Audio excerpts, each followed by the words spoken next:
talking on behalf of Struckum and their efforts here. You guys are pretty lucky because I deal with pest control firms literally everywhere. And this is a group that frankly gets it. And they understand the value of partnering with a client. Because if the pest control company will work with their clients, good things happen. If communication doesn't take place, bad stuff happens. Pest control is a team sport. And when you have both teams participating, things go very well. And I see an awful lot of failures in the work that I do. Because I have people calling me up and saying, we have this problem, we have that problem, it's awful, it's terrible, the world is ending. And generally it's because there's no partnership. There's a certain reality to pest control, and this is the reality. We cannot prevent introduction. That is impossible to do. What we can do is prevent infestation. Mother Nature is coming our direction. Mother Nature creates all these pest issues. We put up a structure with an artificial environment that's heated and cooled. It's comfortable all the time. It's the ideal place for us to be. It's also the ideal place for most of those pests to be. And it's an artificial place. So we can't stop the pressure. The introduction's coming. But we're going to make sure through the partnership the infestation does not occur. In other words, they can't make a home here. Because ultimately, when that's taking place, everybody has this. And that's a solid peace of mind. Now, this is what I see every morning, because I bike ride every morning to stay in shape, so I'm not a 350-pound fat bug guy. But I look at this every day, and that's my reminder. Mother Nature is in charge, and all we do is fight a holding action, and that's pretty consistent. Now, there are 5 primary processes within the world of pest control. These are the things that pest control professionals can employ as a process to get things knocked off and to make sure that infestation doesn't take place. Here they are. It's heat, cold, fume, chemical, and mechanical processes. These are the breakdowns. Now, we'll take a look at each one individually in brief. First of all, there's heat. This is a very effective method of pest control. It's a little tough on the building. There's a repair process that has to take place. But fire is a wonderful pest control method. Now, I've seen houses go up like this because people were trying to take care of bugs. How many people are familiar with bug bombs? Those little cans, you click the top and it releases a fog into the air. We've all used those at one time or another. But if this is your house, are you going to put 100 of them in there to make sure they're really dead? People do that. And all those cans releasing that little cloud into the air of oily vapor with little particles of oil in it, and they have a gas stove or gas water heater, and it ignites all at the same time, the house blows up. And this happens every year. People blow up their own houses. They don't call them bug bombs. I mean, come on, that's what they are. They're little aerosol cloud machines. Now, in proper use, they're fine. But when heat gets involved with that, you have fires. I also, over the years, have had people that told me they use fire to control roaches. I didn't tell this story earlier, but a number of years ago, I was doing work up near Chicago. And we were taking care of some tenement housing, which was god-awful nasty. And the gentleman who took care of the janitorial and repair between tenants told me one time, I need to know how to do roach control the right way. And he was the maintenance guy. So I met him one afternoon. He took a blowtorch and focused it down to the fine flame. And then we went into the apartment and he blowtorched the cracks like this around the door frame and fried them. So everything had scorch marks around it when the apartment was emptied out before new people moved in. Then he would take an airless sprayer and paint everything, and you couldn't see the burn marks. But what you could see were the roaches that didn't burn stuck in the paint. But just saying, fire is not necessarily a good way, but there's nothing wrong with heat. This is an example of using heat. This is a chamber made by a company that is really the last man standing. This is ZapBug, and they're located in Seattle, and they make these enclosures to kill bed bugs. Because if you have a piece of furniture, as this couch, there's bed bugs in the fabric, there's bed bugs in the furniture and the cracks and crevices. Obviously, the best way to kill it is something overall encompassing, and heat will do that. So by putting it inside this chamber, we raise the ambient air temperature in the chamber to about 130 degrees. The bed bugs start to get real funky at about 113 degrees. At 120 degrees, they start dying. So if we hold the heat long enough with the timers, we're going to kill everything inside of there, and then we just need to vacuum everything off. So that's one way that heat can be good for us. Another way you can use heat is to use a steamer. This is a dry steam machine. And on contact, you can move that over the surface and hit the exposed insects, and they will die because they can't take the temperature change that quick. They just die. The heat kills them. And the funny thing is, the heat kills us too. If we get too hot, we die. And the most horrible examples we have of that are what we see on the news all the time, where somebody leaves a baby in the car. That just happened a couple of days ago again. The baby died because we did the same thing happened to the child. We hit them with too much heat and it killed them. They just can't handle the stress. We can also kill with cold. Same thing. If we get left out in the wintertime in Minnesota, we're going to die. So we can use controlled cold to kill insects just as well. There's one method on the planet right now of controlled cold that's reliable, and that's this one. These are two gentlemen. I took this picture in New York City, and they're demonstrating the cold guns. These are called cryonite systems. There's a tank here and a tank here, and what they're doing is shooting out dry ice snow. The dry ice snow comes out of that tip at 108 degrees below zero. When that hits an insect, they die. They die right now. And it doesn't matter what kind of insect you hit with it, it pretty well takes them out. I've even killed American cockroaches with this thing. That's a pretty good size insect. But what it's doing is shooting that dry ice snow out under pressure. But the cool thing is, it's dry ice. There's no moisture component to it. I can turn my computer off, and I can treat that with cryonite. I can kill the roaches, or I can kill the bed bugs that are inside of it. And I've done that because we have a lot of situations where these insects move into electronic equipment. I can take them out with cryonite and I won't hurt the equipment. It's really a pretty cool system. Now, this next shot, that's actually some work I was doing. That's a commercial restaurant situation. We had German cockroaches get into this equipment. Now, how the heck are you going to get them out of there? I mean, you really can't fog it, because that oily goo is going to get all over that electronic equipment, in that control system. What I did was take the cryonite gun and shoot the dry ice snow in there, and the roaches dropped out. Now, some of the roaches are going to be on the periphery of the blast, and they're going to be stunned momentarily. Other ones are stone cold dead. So what I do is cryonite a zone, and then I immediately vacuum them up. Problem solved, no pesticide used. I like this system. I've used this thing a lot. And I've actually got these that we run around the country with them and do different demos for different firms. But I like what this is capable of. So we have heat, we have cold. Well, then we have the nuclear option. That's fumigation. Fumigation is the most expensive process we have because in most cases, we've got to put a tent over the building to contain the gas during the time it's being held there.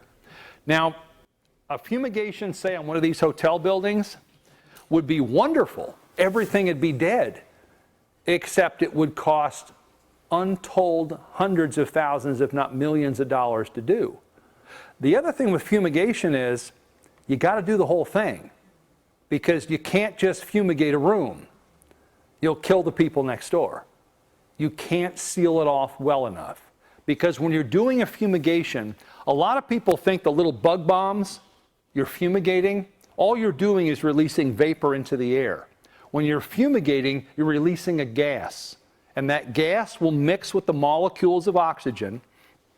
It will move throughout this structure as the air moves. When we do a fumigation, we generally add fans to keep that air circulating. At the same time, we're circulating the fumigant. Anything that has respiration in that space is going to die. Anything. It doesn't matter whether it's an insect egg or possibly a grizzly bear. Whatever's in that building is done if it has respiration. So fumigation is our nuclear option. Now, what happens, we release the fumigant in here. At some point in time, very early on in the fumigation, it reaches what's called equilibrium. That means that all the fumigant molecules are mixed properly with the air. Anywhere the air goes, the fumigant goes. The easiest way to understand equilibrium is this. If you take a glass and put a drop of food coloring into it, this is the gas being introduced. If we wait, say half an hour, 40 minutes, or possibly stir the glass, what's going to happen is that whole glass will be light blue, correct? At that point, it's reached equilibrium. That's what we have to have in a fumigation to reach everything to get the proper control over the insects or even the rodents we're trying to deal with. Now, the next thing we have is chemical. So it's heat, cold, fume, and then chemical. Now, realizing the fumigant is a chemical, but I separate it because fumigation really has to be a separate discipline. They always used to tell me when I started out in this business, we used to use a lot of methyl bromide, and we also used a product called Vicane. They always used to tell me the first sign of Vicane poisoning is loss of life.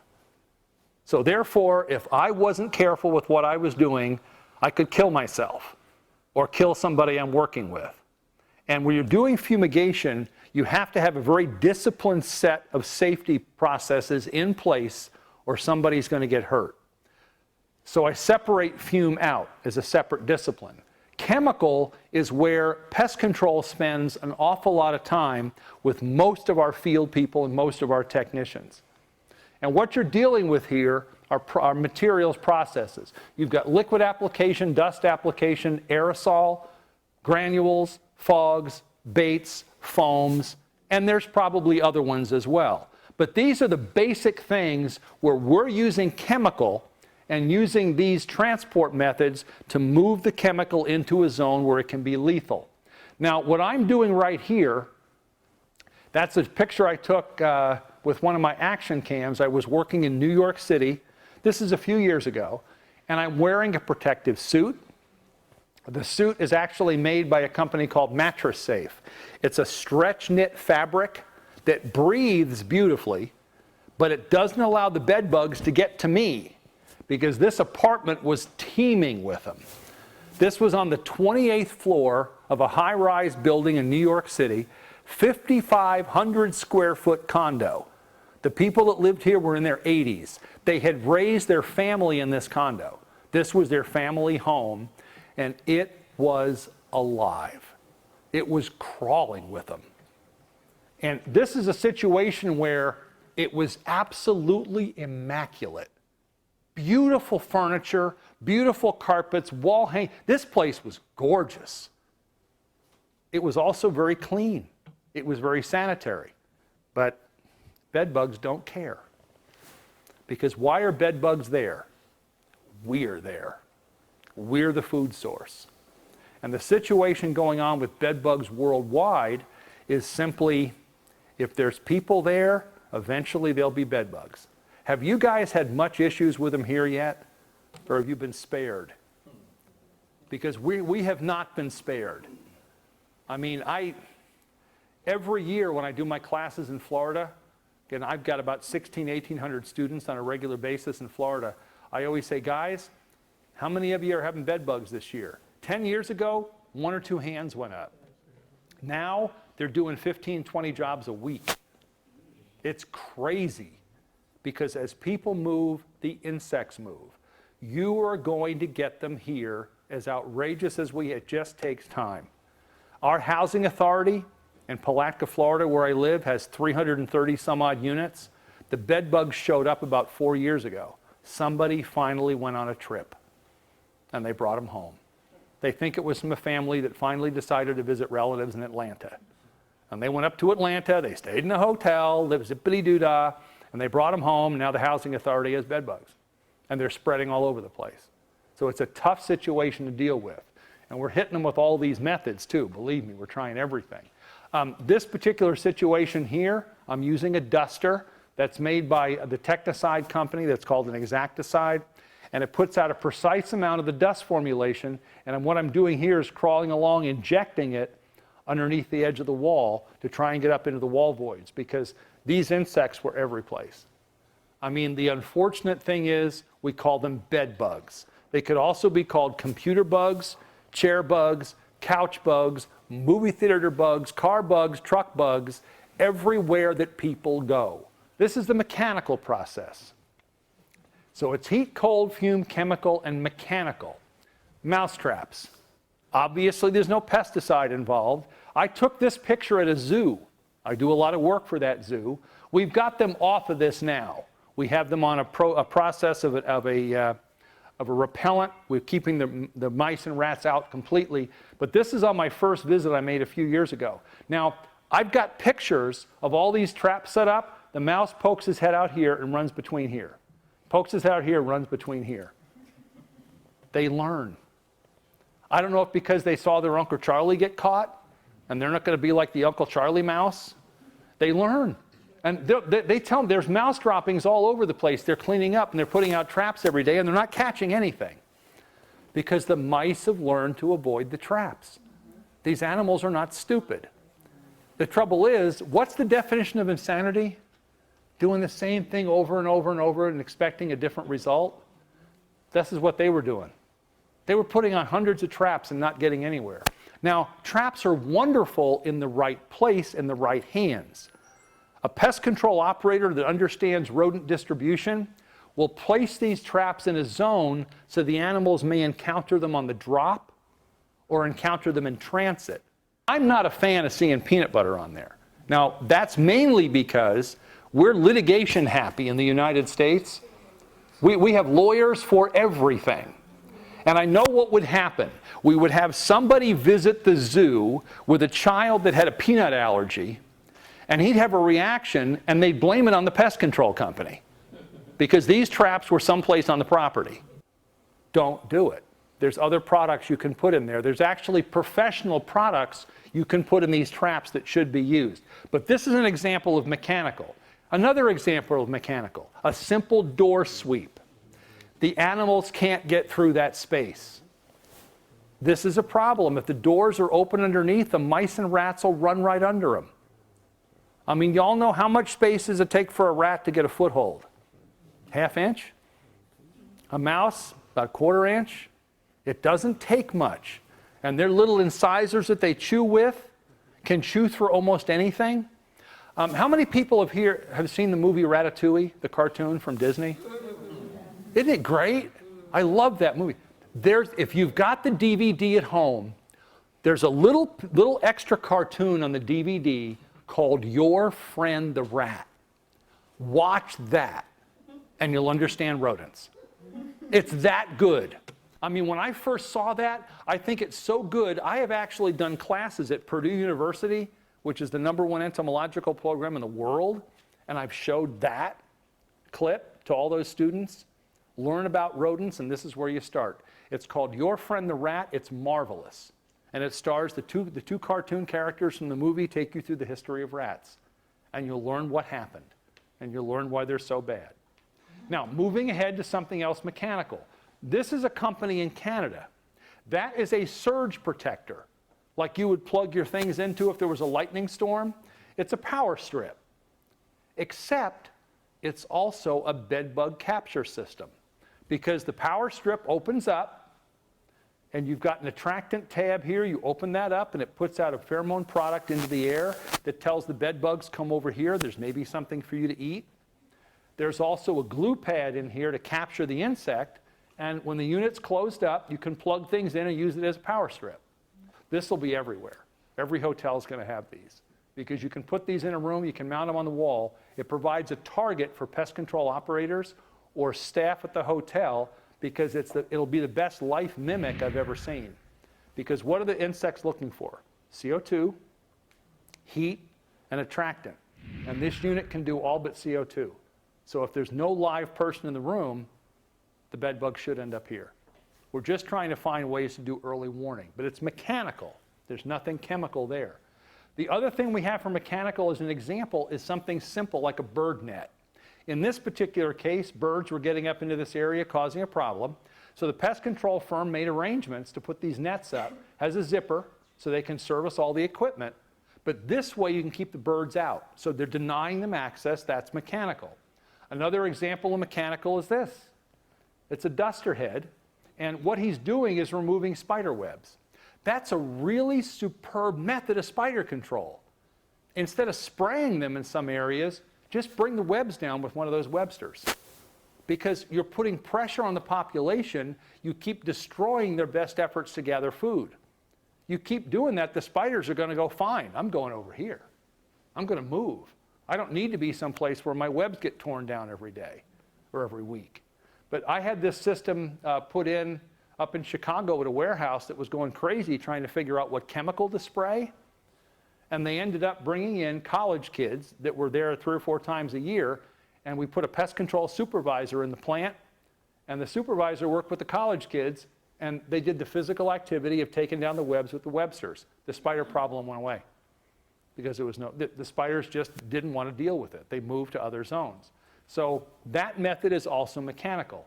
The best mechanical tool we have, it's the vacuum.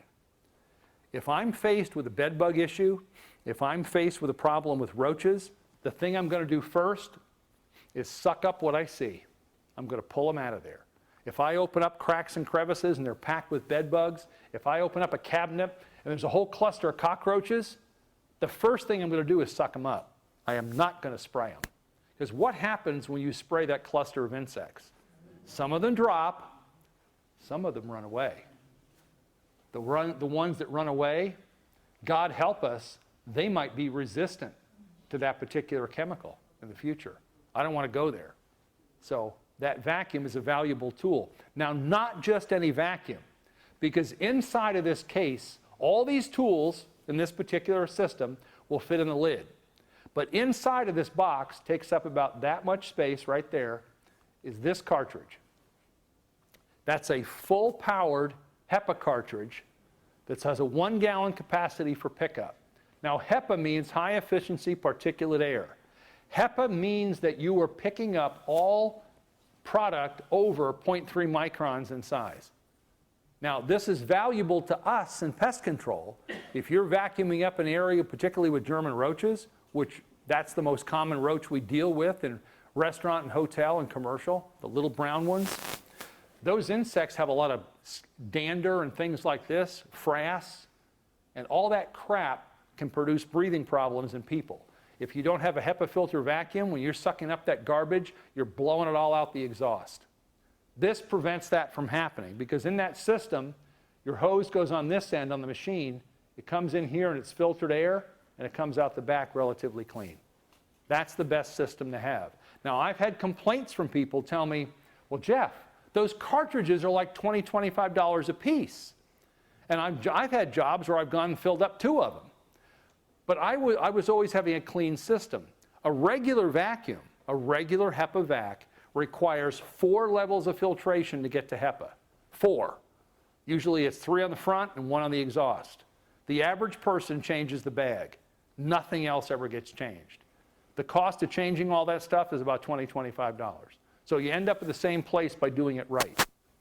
Remember the partnership part, please. Because if you're working with the pest control company, all good things can happen. If you're pointing fingers at one another and blaming each other, nothing happens. Pest control is a team sport. It's like a long-term marriage. You have to communicate. People that get married and don't communicate get divorced. Companies that get together fire one another. They get divorced because they didn't talk. You've got to communicate with one another. Now, real quick, that's a bed bug. Y'all know what it looks like, right? That's about how big they are. If you get one, if somebody gets one in their bed, they're going to tell you it's that big. We're going to look at some reality here. This is a bed bug nymph in the next shot. I took this myself. I was in the doing some work up with, I do some work with Purdue University. And I was doing some work up there in the lab, and I pulled my pen out of my pocket. Like, which pen is it? Oh, let's see. I'll give you an example here. It is this pen right here, this exact pen. And there's the tip of my pen, and that's about a halfway grown bedbug nymph. That's my pen. That's how big it is. That insect was biting me. I was in the lab. We were gathering some insects, and I think what probably happened in transferring some insects, this guy was riding on the back of an adult and flipped out and was on my hand. So I just brushed him off. This is some of my blood. But that's a bed bug. They're not that big. The critical thing here to remember, don't panic in the face of anyone about bed bugs. You simply say, we're going to have somebody look into this for you right away. As an employee of a hotel or any type of commercial facility, you keep your ears open.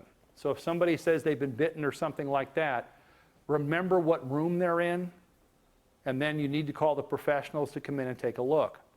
Now, finding a single bed bug, don't panic. Obviously, you have to have 2 to tango to reproduce. But the reason bed bugs spread so fast is because of the method of reproduction. It's rather violent.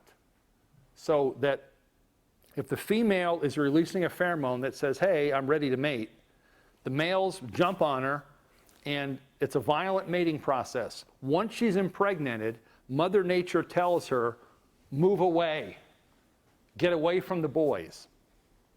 It's that nature of them to spread. That's how they spread. So if you've got them in a hotel room, then they're going to move into somebody's luggage that just came in to make a visit, because where does the luggage spend the entire trip? In the corner of the room. If somebody brings them in their luggage, the activity taking place in the luggage is going to push them out into the room. So it goes both ways. But it's that reproductive process that causes them to spread so quickly. They just end up carpeting an area. If you were to bring home bed bugs from a trip, let's say 9-10 weeks after you brought them home, you'd wake up one morning and feel like something bit you, and you take your headboard off the wall, and you look behind the headboard, and there'd be a few hundred of them back there. That'd be that's how it would start. That's just what happens with these. Now, they can't kill you. We don't know of any disease they carry, really, that we've ever been able to prove that can kill us. If you think of things in the terms of Mother Nature, it makes perfect sense that bug can't kill you, because Mother Nature's always in balance. This creature needs a food source, which is us. If it kills us off, they don't have any more food source. So everything kind of stays in balance. There's no reason to be afraid of this, but communication is definitely needed when you're dealing with bed bugs. Now let's look at the 12 key factors, the reality of pest control, where this partnership comes into being important. The first of the 12 key factors is access, food, water, and harborage. That's a way in, something to eat, something to drink, and a place to live. That's what anything needs to become a pest. The best example of this I've ever had, I've been giving this class for years in a lot of different formats. And I've done this for large American retail groups for decades. I was doing a class maybe 15 years ago in Baltimore, and I'd had these guys for a few days. We had a little bit of a trade show thing going on. We're showing them different products. I had a room about twice this size full of people, and I brought this up, and I said, guys, y'all remember access, food, water, harborage? And a guy in the back of the room just put his head down on the table and went, oh my God. Well, his boss was sitting there. This young man was a brand new store manager. So he had a retail outlet. District manager said, Billy, what's wrong with you today? And he said, boss, what Jeff's been talking about all week, it just came home and hit me in the face. I understand access, food, water, and harborage. I understand the 12 key factors. Well, now, being in a room full of new students, we had Billy come up to the front. Billy, could you tell us our story? And he said, well, yeah. Okay, he said, a few weeks ago, I closed my store on a rainy Saturday night. I went home to my apartment. I stepped into my apartment, and there, sitting on the couch, was my ex-girlfriend. I'd thrown her out 6 months before. I had an access issue because I never changed the key. I thought she was gone for good. And she's got tears coming down her face. All of her worldly possessions are in Kmart sacks. And there she sits. And he said, here's the problem. I'm a compassionate man. And she was hungry and tired. So I ordered some pizza. She had access. She had food. He said the problem came into play with the water thing. We didn't drink water. And he said what we did drink led to my harborage problem, because he said it's been weeks and she's still there. It's access, food, water, and harborage. If you let something have this, it's going to come in and greet you and it ain't leaving. It's going to stay. Think about that when you see a roach or a rat or anything. It's access, food, water, and harborage. We need your help to let us know what's going on. Your eyes, your ears, everything you are, we need that information because we got to find this stuff. Now, where we have to look is underneath, around, behind, and on top of. Now, you have 5 senses. You need to look in all these places, but utilize all 5 senses. The one sense maybe I wouldn't use is taste. If you've ever seen that movie from Disney, Mouse Hunt, when Christopher Walken is crawling under the pool table and he picks up the mouse dropping and he goes, salt deficiency. Don't do that. You can eliminate taste. We have 5 senses, but really use 4. So you need to be seeing and looking in all these places. Listen, too. I mean, when you the example I gave this morning, we're pretty good at looking underneath, unless we're old men. Old men, we don't bend over and crawl as good as we used to. We get a young guy to do it for us. But underneath, okay, we're pretty good. Around, yeah, I could look around stuff. Underneath, around, I'm good. Behind, oh yeah, flashlight, I'm good, I can look behind. Where we totally suck is on top of. We don't remember to look up. We don't look above our heads. I mean, I'm seeing tiles and holes and penetrations in this ceiling, and people will forget to look up there for problems above. A good example of looking above, because I know you never forget it, how many people here are familiar with human beings when they're about this big? We generally refer to them as babies, little people. And you imagine you're at a Walmart store or a big grocery store, and you're pushing your shopping cart, and the baby is here. You're having a wonderful time. You're with your child or grandchild. You get all this good food that's going to go home. You can't wait. And suddenly, in the middle of the aisle, this odor comes off the baby. And you look down, and the kid is smiling like the Cheshire Cat. It has just filled its diaper.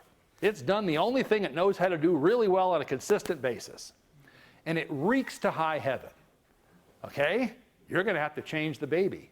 So you've got your diaper bag. Now, are you going to take that baby to a public bathroom to change it? No. Horrible things happen there. But you have your diaper bag with the rollout pad. So you set the kid down, you're in an aisle, nobody else is around, you do the deed, you change the kid, wipe them off. You get all done, and you get this object about this big, all taped up, looks like a football, but it's still stinky. And you got this in your hand, and you got all these beautiful clean groceries, you got a clean baby, the diaper bag is clean, nobody's around. When you go to these grocery stores, they got the freezer cooler cases, and they're about this high. Look on top of those. Sometimes the little white footballs are all, and they're full of organic debris. They're attracting stuff. That's why you look on top of. But all those things can be pest issues. So it's underneath, around, behind, and on top of. Now, how do we fix that? Right there. It's cleaning, sanitation, maintenance, and product rotation. It is not spray, fog, bomb, bait, trap, and fumigate. Because if that stuff isn't done right there, which really is what you guys do in this line of work here at the hotel, you take care of it. You've got to do this, or the pest problems are going to become positively outrageous, and everybody's going to lose their mind and go crazy. You can't allow that to happen. This has to be done. Where I find failures in programs is we find holes in the programs here.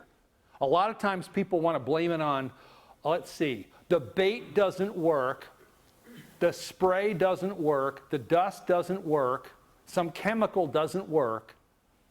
Well, frankly, these things weren't being done.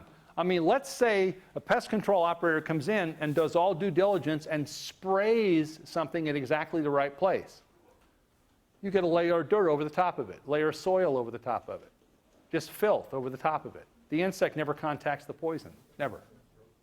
You have to keep things in good shape or bad stuff happens. So it's cleaning, sanitation, maintenance, and product rotation. This is us.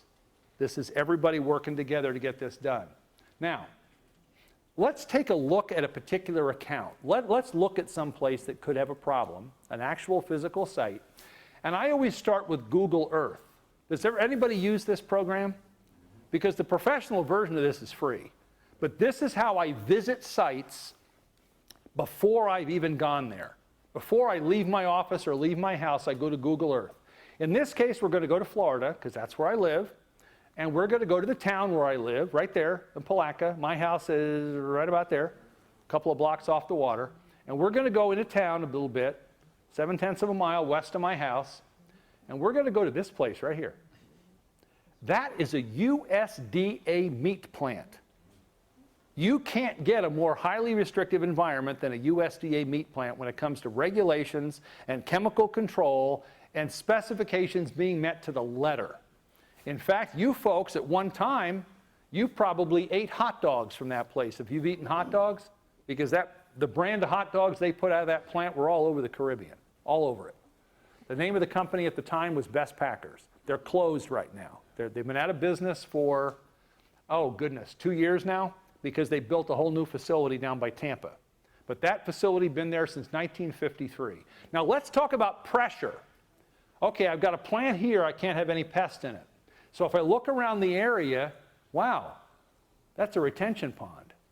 Which way does the prevailing wind blow? You need to know that. Your pest control operators do. The prevailing wind comes this way.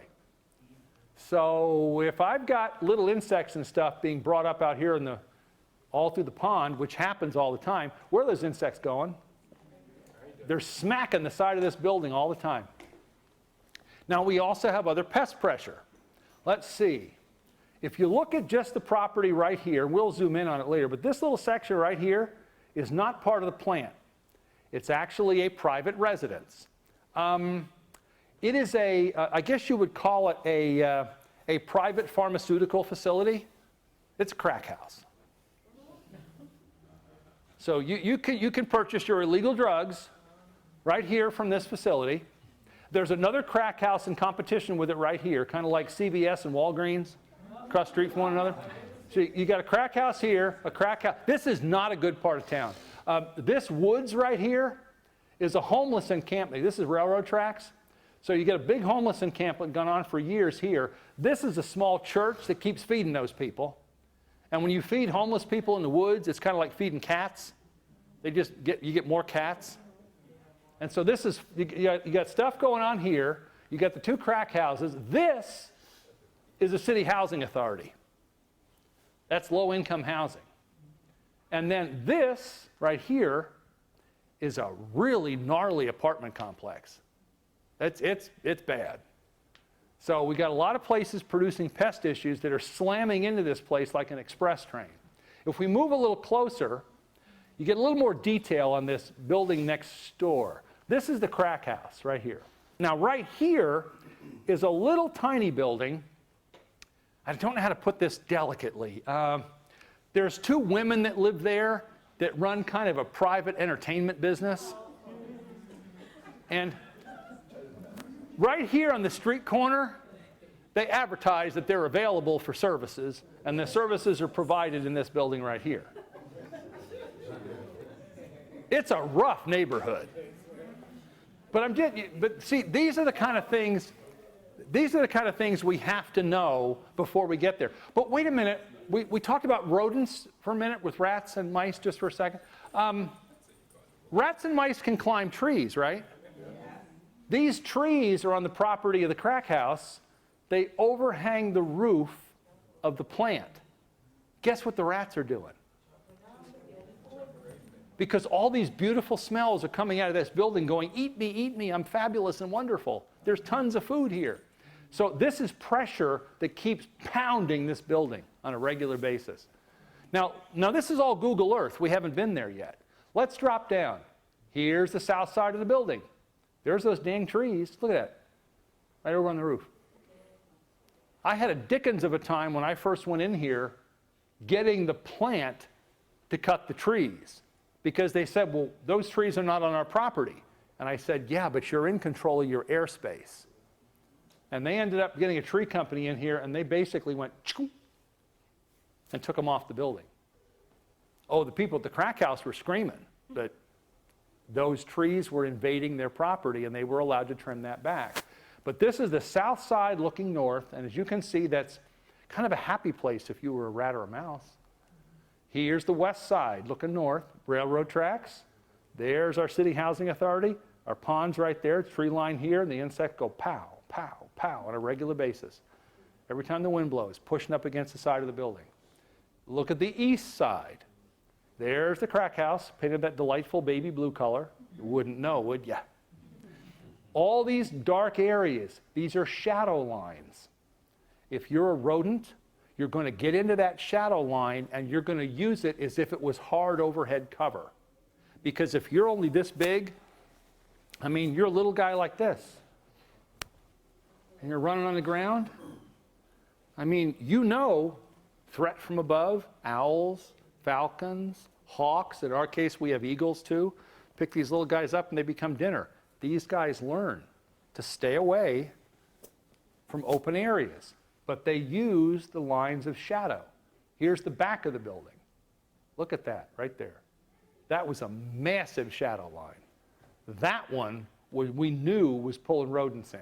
And the reason we knew that, because we also had bait stations distributed here. We had them distributed there for monitoring purposes. The ones right in here were getting hit all the time. So we knew the animals were coming in from that direction. And then, of course, once we got the plant folks involved, we did some tree trimming and everything else, because that's the kind of thing that holds it off. This woods is where the homeless people live. And that was nuts. Because I went back in there one time, and, geez, they had shacks and everything built against the side of trees. It was ridiculous. But the rodents were going crazy in there. Now, when you visit a site, you're actually going out, because up to now we've just been using Google Earth. When you finally get there, you have to learn how to ask the right questions. Now, the question is, anytime you're dealing with any pest issue, where was the last place you saw? That's how a question should be asked. So if somebody says, I saw a roach, I saw a bedbug, I saw a rat, I saw a mouse, whatever it might be, the question then is, where was the last place you saw? Because for pest control operators, the last thing we want to hear is they're everywhere, because they're not. We want to know the last place you saw it. These insects, these creatures have defined patterns. Once we understand the pattern, with your help, we can fix the problem. Now, here's an example of a hotel. This represents an employee entrance. This is a hotel I'm intimately familiar with because Kate and I spend we're here at least every quarter for a day or two. And so I've gotten to know the manager at this facility. This is located in the Midwest. Now, the problem here, this happened, I took this picture when they had Pest World, our national meeting in Nashville, so it's probably been 4 or 5 years ago now. But it became an entire scenario. We checked in, general manager came out of the office, and he said, Jeff, can you help me? He said, my downstairs meeting rooms and classrooms, because the hotel's built into a hillside, he said, we got mice down there, and we got flying bugs all over the place, and he said, my pest control company put fly lights in. I'm paying them to hose down the outside of the building all the time, and he said, the problem won't go away. And I said, well, let me walk around. Now, first of all, I got to tell you, the general manager, God love him, he's a sweet man. I know he never left his office because he's tipping like 325, and his butt is the same shape as the chair. He manages from a sitting position and points. I've seen the man move like 5 times. So he's a nice man. He really tries, but he's not going anywhere. So I walked around the building and came to this outside entrance, and I took this shot. Now, there's a multitude of sins here. First of all, that's a white concrete walk. That's mold.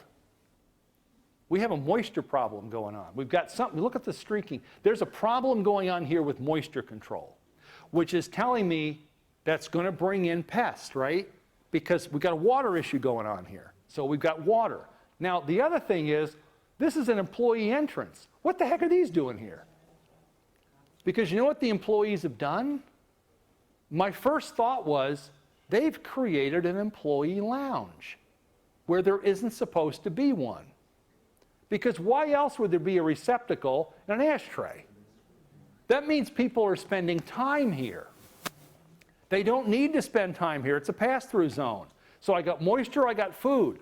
But wait a minute, do I have access? Let's go a little closer. Can you see the access problem? Who can pick out the access? Right there. That's the access problem. It's that damn rock. I now own the rock because I took it away from, as soon as I took this picture, I had a pass key, I picked up the rock and took it with me. Because if you prop the door open, what happens? Little stuff comes in. Oh, it's only propped open this far. To a bug or to a rodent, it may as well be a garage door. They sail right through it and never touch the sides. So we had a penetration issue here. Now, when I went in, I checked the fly traps. I'm not an entomologist. I'm a process expert. But I do know enough about small insects. I went, wait a minute. These insects are night-flying insects. That door's being propped open at night. It's not being propped open during the day. Well, as I went in the door, one of the first people I encountered was an older lady, and in speaking to her, found out that she was the head of housekeeping in the evening. And I mentioned to her, I had the rock in my hand, and I told her about the problem with the door being propped open. And she said, let me tell you something. She said, no. She said, I know it looks like our employees are spending time there. She said, it's not them. I said, who is it? And she said, well, it's the night supervisor, the night manager. He's an evil man. But I don't want to make any trouble because I don't want to lose my job. I said, well, ma'am, please tell me what's going on. Remember I mentioned in the few slides earlier that little building where you had those ladies that ran an entertainment business? Turned out the night manager was kind of like an agent for women in that same business. And he had a whole scam going on because this hotel got a lot of businessmen in it. And what they would do is make an appointment with him. The ladies would call and say, we're going to be there at 10 o'clock at night. We have an appointment, which is kind of a strange appointment for entertainment. But at any rate, he would then come down and put the rock in the door. That way, the ladies did not have to be seen in the lobby.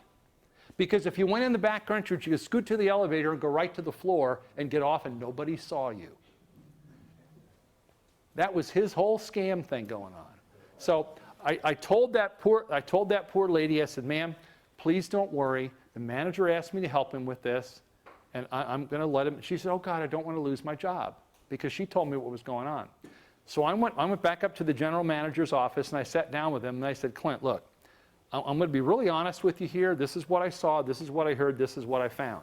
You tell me if this makes sense. I laid out the scenario to him, and he sat back, and he went, well, yeah, I have heard stories, but that night guy's, but he was here before I was. I said, man, you need to talk to him, because this is why you got a pest problem down there and you got clients all upset with you. And I said, if he's doing that, he's doing other stuff. My wife and I checked out the next morning.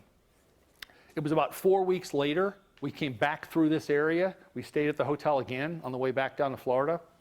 And as I walked into the lobby to check in, he actually got out of his chair, which shocked the hell out of me. He got out of his chair in his office. He came to the front desk. He goes, Jeff, the room's on me, and I'm taking you and Kate to dinner.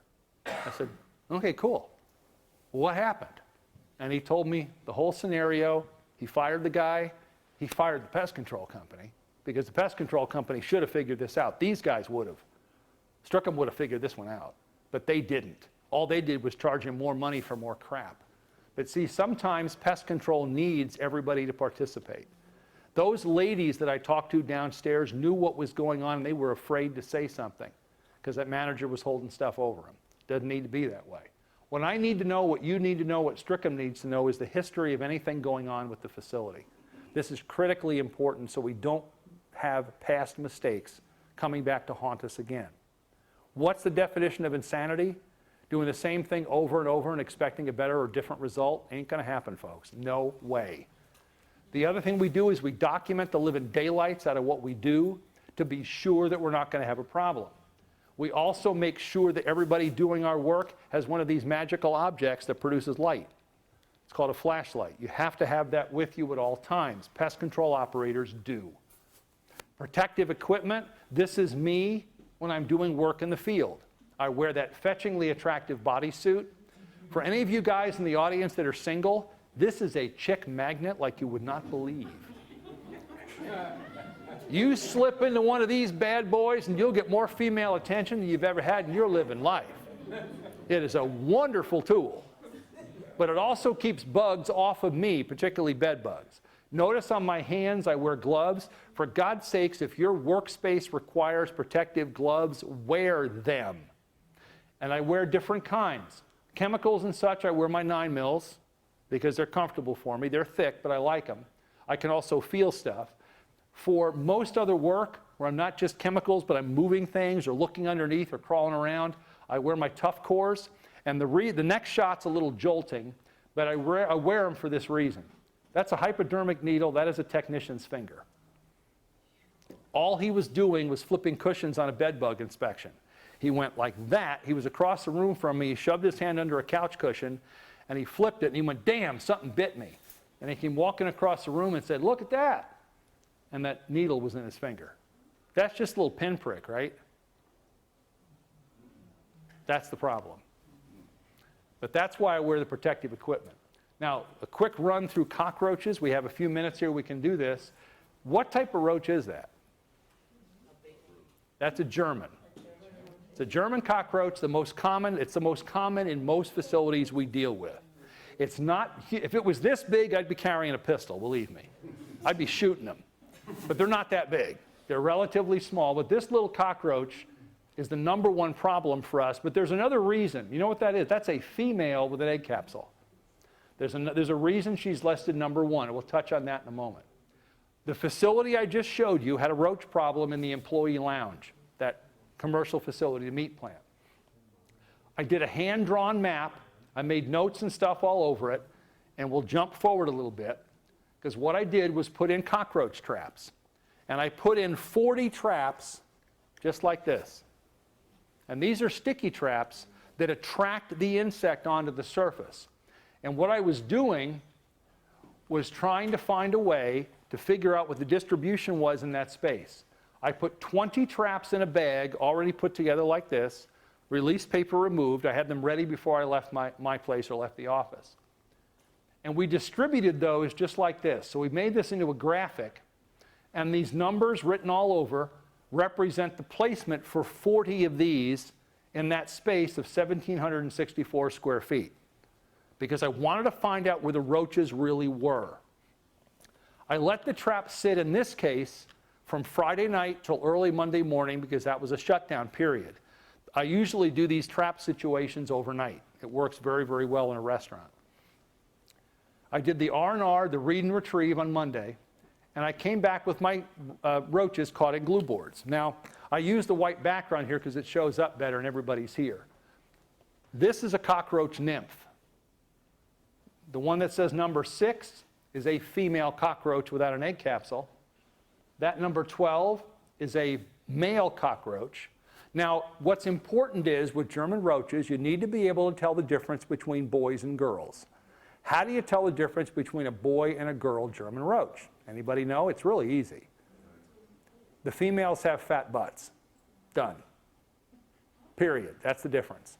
Female German cockroaches have a big, wide butt. Male German cockroaches have a pointy butt. The females have a wide butt because they need the mechanics to hold the egg capsule, right? Now you know the difference between the two. That's important because of distribution.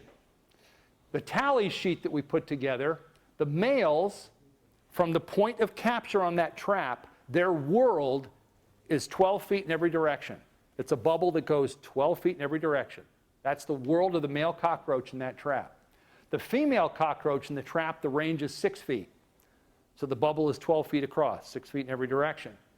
If the female has an egg capsule, it's 12 inches in every direction for a much smaller bubble. The nymph is the same as the female. We figured out these ratios many years ago for doing trap counts on roaches, but this helps us narrow in. So we jump back to that same picture. The only traps indicated here are the ones that had a catch. For example, the trap that was in this zone, number 20, had 1 male, 1 female with an egg capsule, 6 nymphs, and then 1 nymph over here that was running. We just saw it running on the tabletop. So this tells me that I'm within about that far of a roach harborage. Nymph was here, 1 male, 2 nymphs there. And you see the distribution of insects were kind of like this. Well, wait a minute. That's the women's locker room. That's the men's. The boys have a problem. The women don't. Why is that? Now, see, that's important information in pest control because we're trying to figure out patterns. Also, the men hung out over here, and the men all ate right here. The women ate over here. They didn't like to be around the men. I kind of know why. But we also had to figure out what the real situation was. We jumped back to the outside shot. All of the men that lived there and used that locker room lived here, the City Housing Authority.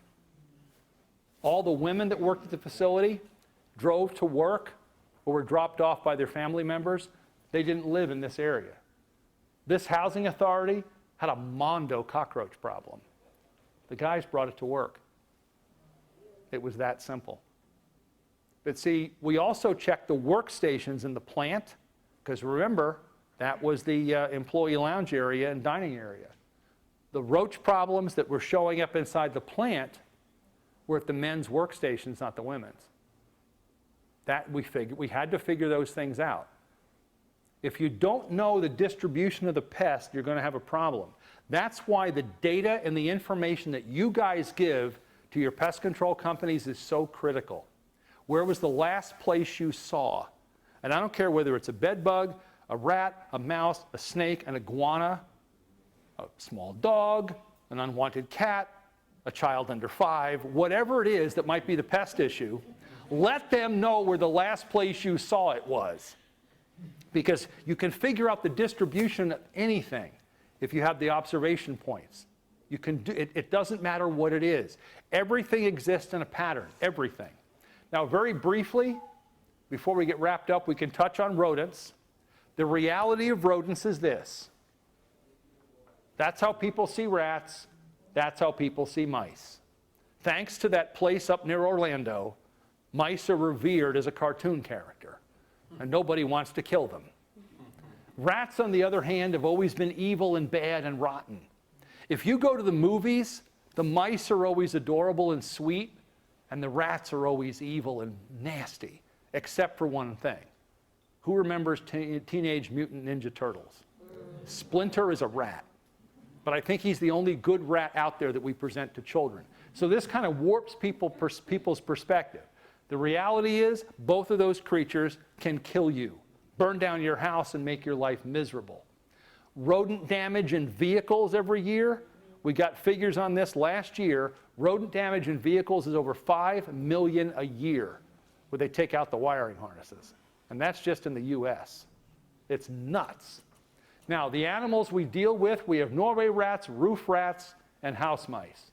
16 ounces on average, 8 ounces on average, 1 ounce on average.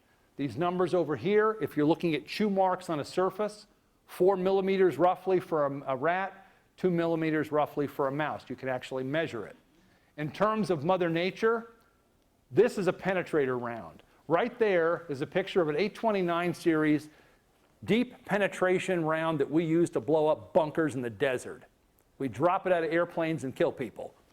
Mother Nature has the same thing, same shape. Pointy on this end, pointy on this end. Fat on the back, fat on the back. That is Mother Nature's penetrator round. It's called a rodent. They will get into anything. The penetration distance, if a mouse has 1/4 of an inch or so, he's getting in. If a rat has a 1/2 inch, he's getting in. That's why that blocking them off is so important with rodent shielding and that type of thing. We have new product lines right now. We can redirect populations with new materials that we have for repellents, but we're actually, in some cases, calling them training aids. But there's new things coming. The whole point to all of this is that everybody has the right focus. If you have the right focus, you'll end up in the right places and pass on the information correctly between PMP and client. If you don't do this and you don't work together, the whole system crumbles and fails. Struckum cannot do this on their own. That's impossible. You folks cannot do this on your own. But you brought in a professional company that's going to help you figure these things out. Whatever you see, whatever you hear, you need to share with them. The word assess has 4 S's in it. Sightings and signs, sounds and smells. You pay attention to those things, remembering the word assess, and you can be successful. And by the way, this photograph, that was taken in a manager's office, in the back of his filing cabinet. That's a mouse nest. And he was complaining that the mice were eating his cookies. And I opened up the top drawer of his desk, and there was a pack of Oreos in there. The front of the package he was eating out of. The back of the package the mice were eating out of. And he was fussing and complaining and telling the pest control operator they were worthless and couldn't, they're doing what they're doing, they're terrible, and all this kind of stuff. These little creatures have a range only necessary for food and water. The mice were never leaving his desk. He had all the drawers locked because he didn't want anybody looking at his stuff. He didn't want anybody getting to his cookies. They were. And I opened up the bottom filing cabinet. You can see the chewed up yellow legal pads and everything else. When I pulled the drawer all the way out, there was the nest in the back with all the papers, and the mice had just lived in there. And he told me, he said, well, my office smells like pee. You have to pay attention to the details.